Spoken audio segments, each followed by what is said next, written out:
The year was 2007, one of the darkest chapters in Bangladesh's political history. A conspiracy to depoliticize the country emerged. With the collusion of an undemocratic government, vested interest groups, and two mainstream media outlets, a series of fabricated cases were filed against political leaders. One of the most tragic victims of this campaign was Lutfozzaman Babar. Through relentless propaganda, he was implicated in the 10-truck arms case and other conspiracy-driven charges. Eventually, Babar was imprisoned, losing 17 years of his life. The question remains, who was responsible for this, under whose orders was the conspiracy carried out, and who orchestrated the fabricated 10-truck arms case? Today's report delves into these details.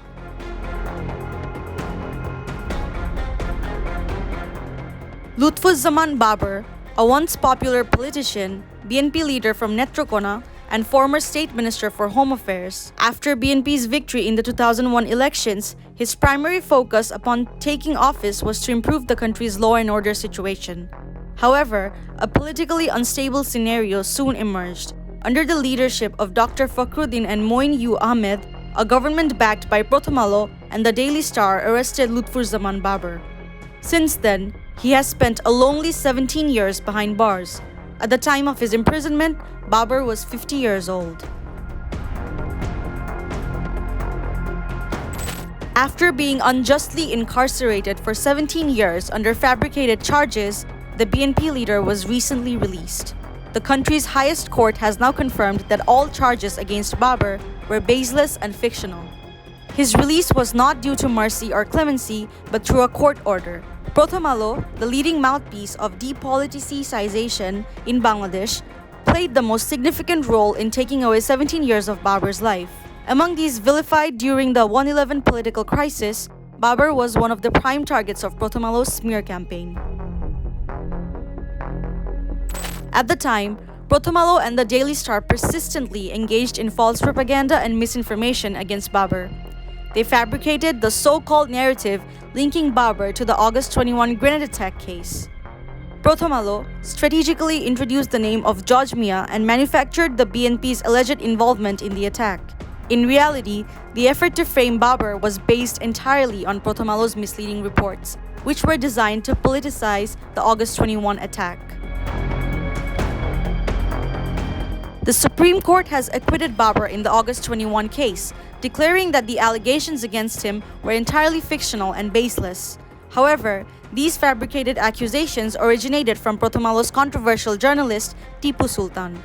Not only that, but the 10-truck arms case was also manipulated through Prothom Alo's reporting. The Prothom Alo and Daily Star factions framed the case in a way that made it seem like the incident was carried out under the sponsorship of the then BNP government. Prothom Alo further fueled the narrative by publishing a false report claiming Tariq sought 100 crore taka from Bashundhara with Khaleda Zia's consent. The report suggested that Babar had made this statement while in remand. However, after his release, Babar has categorically dismissed this claim as blatant lies. The fact remains that statements made in police remand are confidential. Publishing such sensitive information in the media is not only unethical but also a legally punishable offense. Yet, Prothom Alo engaged in this very crime. Subsequent investigations revealed that no such event had taken place. On June 5, 2007, Prothom Alo and the Daily Star jointly published another report against Babar, alleging politicization and financial transactions in police recruitment. Their unverified and fabricated reporting painted Babar as the mastermind behind corruption in police appointments during his tenure. However, they provided no concrete evidence. From 2001 to 2006, Prothom Alo's primary agenda appeared to be tarnishing the BNP's reputation. They regularly published fictional corruption stories about BNP ministers and MPs while pushing Awami League and Indian-backed narratives, branding BNP as allies of militancy. Their chief target was to defame the Zia family. Now, Prothom Alo and the Daily Star have adopted a new strategy. They're attempting to rebrand themselves as supporters of the BNP, even showing fake sympathy towards Begum Khaleda Zia. Their motive? To erase memories of their past misdeeds. Between 2007 and 2008, Prothom Alo systematically removed all their anti-BNP reports from their online archives.